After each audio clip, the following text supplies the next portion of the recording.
ಎಲ್ಲರಿಗೂ ನಮಸ್ಕಾರ. ನಾನು ಡಾಕ್ಟರ್ ಮೌನ, ಕನ್ಸಲ್ಟೆಂಟ್ ಫಿಸಿಷಿಯನ್. ಇವತ್ತು ನಾವು ರಕ್ತಹೀನತೆ ಅಂದ್ರೆ ಅನಿಮಿಯಾ ಬಗ್ಗೆ ಡಿಸ್ಕಸ್ ಮಾಡೋಣ.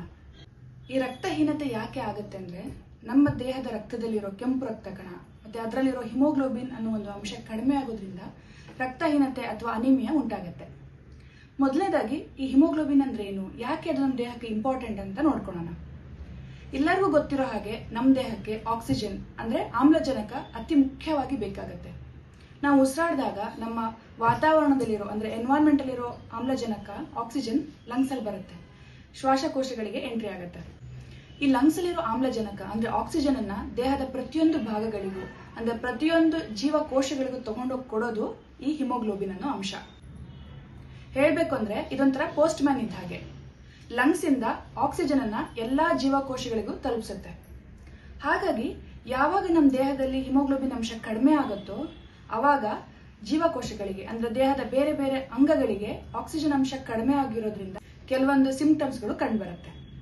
ಈಗ ಈ ಹಿಮೋಗ್ಲೋಬಿನ್ ಕಡಿಮೆ ಆಗೋದ್ರಿಂದ ರಕ್ತಹೀನತೆ ಉಂಟಾಗೋದ್ರಿಂದ ಯಾವ್ಯಾವ ರೀತಿ ತೊಂದರೆಗಳಾಗತ್ತೆ ಅಂತ ನೋಡೋಣ.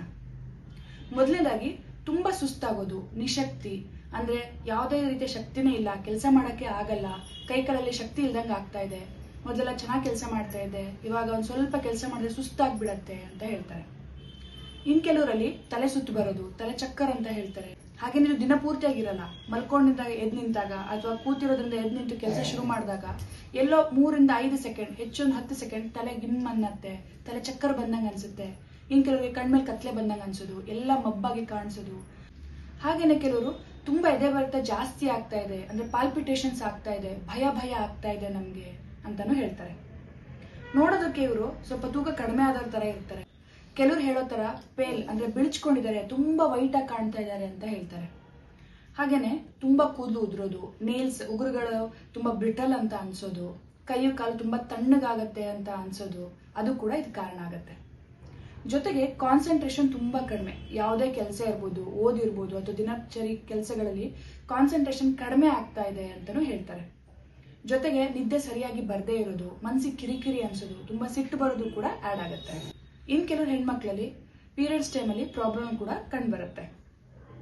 ಈ ರಕ್ತಹೀನತೆ ಯಾಕೆ ಆಗತ್ತೆ ಅಂದ್ರೆ ಮುಖ್ಯವಾದ ಕಾರಣ ನಾವು ಸರಿಯಾಗಿ ಆಹಾರವನ್ನ ತಗೊಂಡೇ ಇರೋದು, ಅಂದ್ರೆ ಈ ಕಬ್ಬಿಣಾಂಶ ಅಂದ್ರೆ ಐರನ್ ರಿಚ್ ಫುಡ್ ನ ತಗೊಂಡೇ ಇರೋದು. ಇದ್ರ ಜೊತೆಗೆ ಇನ್ನೊಂದು ಮುಖ್ಯ ಕಾರಣ ಅಂದ್ರೆ ನಾವೇನ್ ತಗೊಂತೀವಲ್ಲ ಅದು ಸರಿಯಾದ ಕ್ರಮಗಳಲ್ಲಿ ತಗೊಂಡೇ ಇರೋದು ಕೂಡ. ಇನ್ ಕೆಲವರಲ್ಲಿ ಬ್ಲೀಡಿಂಗ್ ಎಲ್ಲೆಲ್ಲ ಆಗಬಹುದು ಅಂದ್ರೆ ಪದೇ ಅಸಿಡಿಟಿ, ಪದೇ ಗ್ಯಾಸ್ಟ್ರಿಕ್ ಆಗಿರೋದ್ರಿಂದ ಗ್ಯಾಸ್ಟ್ರಿಕ್ ಅಲ್ಸರ್ ಅಲ್ಲಿ ಸಣ್ಣ ಪ್ರಮಾಣದಲ್ಲಿ ಬ್ಲೀಡಿಂಗ್ ಆಗೋದು, ಇಲ್ಲ ಅಂದ್ರೆ ಮೂಲವ್ಯಾಧಿ ಅಂದ್ರೆ ಪೈಲ್ಸ್ ಪ್ರಾಬ್ಲಮ್ ಇರೋರಿಗೆ ಮೋಷನ್ ಅಲ್ಲಿ ಬ್ಲೀಡಿಂಗ್ ಆಗ್ತಾ ಇರೋದು, ಹಾಗೇನೆ ಹೆಣ್ಮಕ್ಳಲ್ಲಿ ಪೀರಿಯಡ್ಸ್ ಟೈಮ್ ಜಾಸ್ತಿ ಬ್ಲೀಡಿಂಗ್ ಹೋಗೋದು, ಹಾಗೇನೆ ಯಾವುದೇ ಗಾಯಗಳಲ್ಲಿ ಹೆಚ್ಚಾಗಿ ರಕ್ತಸ್ರಾವ ಆದಾಗ ಈ ಹಿಮೋಗ್ಲೋಬಿನ್ ಅಂಶ ಕಡಿಮೆ ಆಗುತ್ತೆ.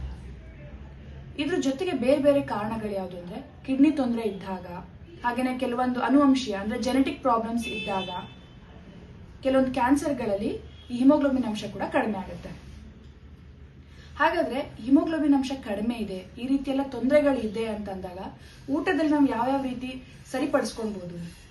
ಹೆಚ್ಚಾಗಿ ಸೊಪ್ಪಿನಂಶ, ಮುಖ್ಯವಾಗಿ ನುಗ್ಗೆ ಸೊಪ್ಪು ಇರ್ಬೋದು, ಹರಬೆ ಸೊಪ್ಪು ಇರ್ಬೋದು, ಮೆಂತೆ ಸೊಪ್ಪು ಇರಬಹುದು, ಪಾಲಕ್ ಸೊಪ್ಪುಗಳಲ್ಲಿ ಈ ಕಬ್ಬಿಣಾಂಶ ತುಂಬಾ ಜಾಸ್ತಿ ಇರುತ್ತೆ.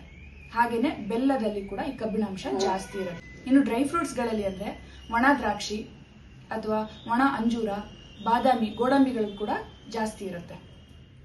ಹಾಗೇನೆ ಧಾನ್ಯಗಳಲ್ಲಿ ಅಂದ್ರೆ ರಾಗಿಯಿಂದ ಸಜ್ಜೆ, ನವಣೆಗಳಲ್ಲಿ ಇದು ಜಾಸ್ತಿ ಇರುತ್ತೆ. ಹಾಗೇನೆ ಬೇಳೆಕಾಳುಗಳಲ್ಲಿ ಹೇಳ್ಬೇಕು ಅಂದ್ರೆ ಹುರುಳಿಕಾಳು, ಅವರೆಕಾಳು, ಹಾಗೇನೆ ಕಡಲೆಕಾಳು ಇರ್ಬೋದು, ತೊಗರಿ, ಇದರಲ್ಲೂ ಕೂಡ ಜಾಸ್ತಿ ಇರುತ್ತೆ. ಜೊತೆಗೆ ರಾಜ್ಮಾನು ಹೌದು. ಇದೆಲ್ಲದ್ರ ಜೊತೆಗೆ ಕೆಲವೊಂದು ಇಂಪಾರ್ಟೆಂಟ್ ಅಂದ್ರೆ ಕರೆ ಎಳ್ಳು, ಕಪ್ಪು ಎಳ್ಳುಗಳಲ್ಲೂ ಕೂಡ ಹಾಗೆ ಶೇಂಗಾದಲ್ಲೂ ಕೂಡ ಈ ಕಬ್ಬಿಣಾಂಶ ಜಾಸ್ತಿಯಾಗಿ ಕಂಡು ಬರುತ್ತೆ. ಇದ್ರ ಜೊತೆಗೆ ಯಾವಾಗ ನಾವು ಈ ಕಬ್ಬಿಣಾಂಶ ಇರುವಂತಹ ಫುಡ್ ಅನ್ನು ತಗೊಂತೀವೋ ಹೆಚ್ಚಾಗಿ ವಿಟಮಿನ್ ಸಿ ಇರುವಂತಹ ಆಹಾರದ ಜೊತೆಗೆ ತಗೊಳ್ಬೇಕು. ಅಂದ್ರೆ ನಿಂಬೆ ಹಣ್ಣು, ಸೀಬೆ ಹಣ್ಣು, ಕಿತ್ತಳೆ ಹಣ್ಣು ಹಾಗೂ ನೆಲ್ಲಿಕಾಯಿ. ವಿಟಮಿನ್ ಸಿ ಅಂಶ ಏನ್ ಮಾಡುತ್ತೆ ಅಂದ್ರೆ ನಾವೇನ್ ಊಟ ತಿಂಡಿ ಮಾಡೋದ್ರಲ್ಲಿ ಖನಿಜಾಂಶಗಳಿರುತ್ತೋ ಅಂದ್ರೆ ಕಬ್ಬಿಣಾಂಶ ಇರುತ್ತೋ ಅದ್ರ ಅಬ್ಸಾರ್ಪ್ಷನ್ ಚೆನ್ನಾಗಿ ಮಾಡುತ್ತೆ. ಇನ್ನೊಂದು ತುಂಬಾ ಮುಖ್ಯವಾದ ಕಾರಣ ಯಾಕೆ ನಮ್ಗೆ ಅಬ್ಸಾರ್ಪ್ಷನ್ ಚೆನ್ನಾಗಿ ಆಗಲ್ಲ ಅಂದ್ರೆ ಊಟ ತಿಂಡಿ ತಿಂದ ತಕ್ಷಣ ಒಂದು ಅರ್ಧ ಲೋಟ ಕಾಫಿ ಅಥವಾ ಅರ್ಧ ಲೋಟ ಟೀ ಕುಡಿಯೋದ್ರಿಂದ ನಾವೇನ್ ಊಟ ತಿಂಡಿ ಮಾಡ್ತೀವೋ ಅದರಲ್ಲಿರೋ ಈ ಕಬ್ಬಿಣಾಂಶ ಅಬ್ಸಾರ್ಪ್ಷನ್ ಆಗೋದಿಲ್ಲ. ಇಷ್ಟೆಲ್ಲ ಡಿಸ್ಕಷನ್ ಆದ್ಮೇಲೆ ನೀವೇನ್ ಮಾಡ್ಬೇಕು ಅಂದ್ರೆ ನಿಮ್ಮಲ್ಲಿ ಯಾವ್ದಾದ್ರು ಈ ಸಿಂಟಮ್ಸ್ ಇದೆಯಾ, ಇದ್ರೆ ಇವತ್ತೇ ಬ್ಲಡ್ ಟೆಸ್ಟ್ ಮಾಡ್ಕೊಂಡು ಕಂಡ್ಕೊಳ್ಳಿ. ಅಥವಾ ನಮ್ಮ ಊಟದ ಆಹಾರ ಕ್ರಮಗಳಲ್ಲಿ ಯಾವ್ಯಾವ ರೀತಿನ ಇನ್ಕ್ಲೂಡ್ ಮಾಡ್ಕೊಬೇಕು, ಯಾವ ರೀತಿ ಅದನ್ನ ಉಪಯೋಗಿಸ್ಕೊಳ್ಬೇಕು ಅನ್ನೋದನ್ನ ಗಮನದಲ್ಲಿಟ್ಕೊಳ್ಳಿ. ಧನ್ಯವಾದ.